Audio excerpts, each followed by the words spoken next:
क्षेत्र में नजर नहीं आई है, बार बार ये विपक्ष की तरफ से कहा जा रहा है, खामियाजा भुगतना पड़ेगा। ये तो मेरे ही गांव आप अभी आए होंगे बेलसर से, मुख्य सड़क से जो बेलसर और मौना के बीच से आप नगवा आए होंगे। वो सड़क प्रधानमंत्री योजना के तहत बना, उसका उद्घाटन भी मैंने और एमपी साहब ने किया था। और वैशाली विधानसभा के विकास की बात की तो मैं तो गिना दूंगा कि क्या क्या काम हुआ है। और बीना देवी जी उस कार्यक्रम में भी उपस्थित थी जब यहाँ वैशाली में जो शिलान्यास का कार्यक्रम हो, चाहे बाद में माननीय मुख्यमंत्री आए हो, उसमें रही है। वो कैसे वो कह सकते हैं कि रघुवंश बाबू के खिलाफ तो चुनाव लड़ चुके हैं ये लोग, 3 सांसद वो चुनाव लड़े हैं। अब नाम मैं नहीं लेना चाहूँगा, लेकिन चुनाव लड़े हैं रघुवंश बाबू के खिलाफ। तो आप जिनके खिलाफ आप चुनाव लड़े हैं, आप कह रहे हैं कि मैं उन्हीं का उत्तराधिकारी हूँ, कैसे संभव हो सकता था? मुख्य रूप से उनका जो सपना था, जो हम लोग को भी लगता है, और उसको उन्होंने पत्र भी लिखा था माननीय मुख्यमंत्री जी को, और उसमें हमारी सांसद भी उपस्थित हुई थी। वैशाली में जो बुद्ध स्मृति पार्क है,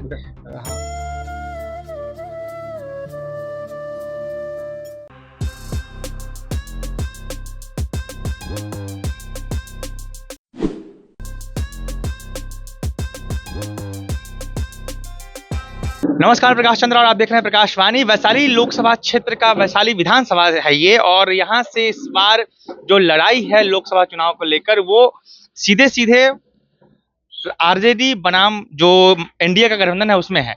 कहा जा रहा है ऐसा कि वीणा देवी का पलड़ा हमेशा से भारी रहा है, इस बार भी वही उम्मीद है। लेकिन आरजेडी के जो उम्मीदवार है वो लगातार दावा कर रहे हैं कि क्षेत्र में नजर नहीं आई है, इसका खामियाजा उनको भुगतना पड़ेगा।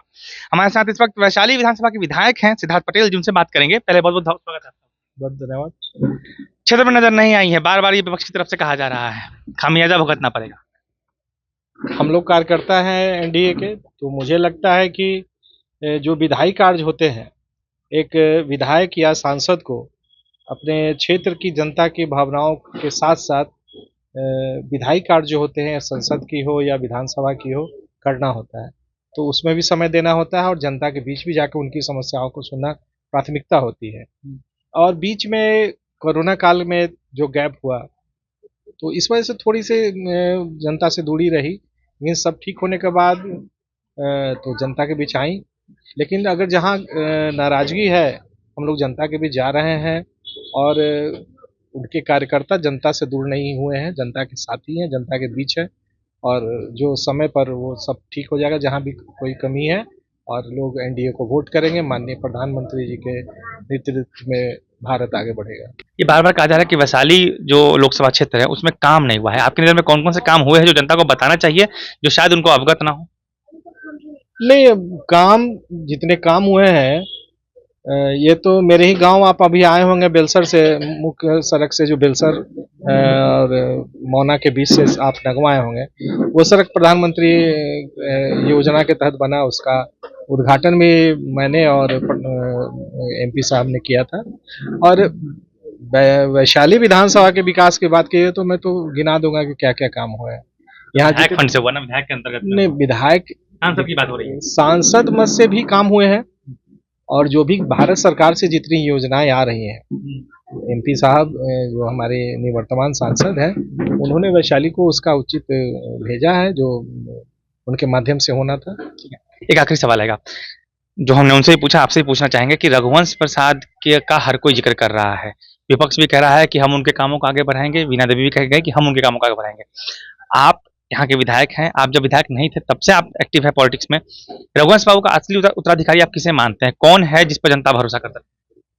मैं बिल्कुल ये वीणा देवी जी उनके उत्तराधिकारी के रूप में, उनके किए गए जो उनका सपना था, मुख्य रूप से उनका जो सपना था, जो हम लोग को भी लगता है, और उसको उन्होंने पत्र भी लिखा था माननीय मुख्यमंत्री जी को, और उसमें हमारी सांसद भी उपस्थित हुई थी।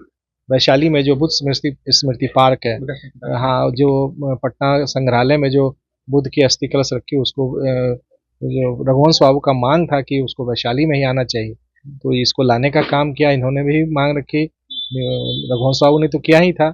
और दिनेश बाबू शुरू से राजनीति में जो जुड़े, रघुवंश बाबू के साथी ही होकर राजनीति किए। और बीना देवी जी उस कार्यक्रम में भी उपस्थित थी जब यहाँ वैशाली में जो शिलान्यास का कार्यक्रम हो, चाहे बाद में माननीय मुख्यमंत्री आए हो, उसमें रही है वो। तो अचानक से जो विपक्ष ने चोंगा पहन के जो कहना शुरू कर दिया है कि हम रघुवंश बाबू के अपने हैं, ये कितनी सच्चाई लगती है आपको इसमें? तो कैसे वो कह सकते हैं कि रघुवंश बाबू के खिलाफ तो चुनाव लड़ चुके हैं ये लोग, 3 सांसद चुनाव, वो चुनाव लड़े हैं। अब नाम मैं नहीं लेना चाहूंगा, लेकिन चुनाव लड़े हैं रघुवंश बाबू के खिलाफ। तो आप जिनके खिलाफ आप चुनाव लड़े हैं, आप कह रहे हैं कि मैं उन्हीं का उत्तराधिकारी हूँ, कैसे संभव हो सकता है? मुझे नहीं लगता। कितना लग रहा है इस बार? पिछली बार तो सबसे ज्यादा मार्जिन वैशाली से रहा था। इस बार पिछले बार आपके विधायक नहीं थे, इस बार माननीय दिनेश सिंह जी ने कहा कि अब आपकी जिम्मेदारी बढ़ गई है, प्रतिष्ठा की बात है। कितना ज्यादा मार्जिन इस बार सोच रहे हैं? नहीं, बिल्कुल हम लोग का प्रयास होगा कि ये तो सम्मान की बात है वैशाली के लिए कि वैशाली जिला से एकमात्र क्षेत्र जो वैशाली विधानसभा है, इसी के नाम से वैशाली लोकसभा है, और बाकी सारे विधानसभा क्षेत्र मुजफ्फरपुर जिला के हैं। तो वैशाली के लोगों का भी एक कर्तव्य बनता है कि अपने क्षेत्र का नाम रोशन करें, और पिछली बार जितने वोट से हम लोग ने उन्हें जिताया था, तो बिल्कुल इस बार उससे ज्यादा वोट से जिताएंगे। बहुत बहुत धन्यवाद सबका। ये थे हमारे साथ सिद्धार्थ पटेल जी, जो विधानसभा वैशाली से वर्तमान विधायक हैं। आपने सुना, आप बताइए कि आपको क्या कहना है। फिलहाल मैं प्रकाश चंद्रा, धन्यवाद।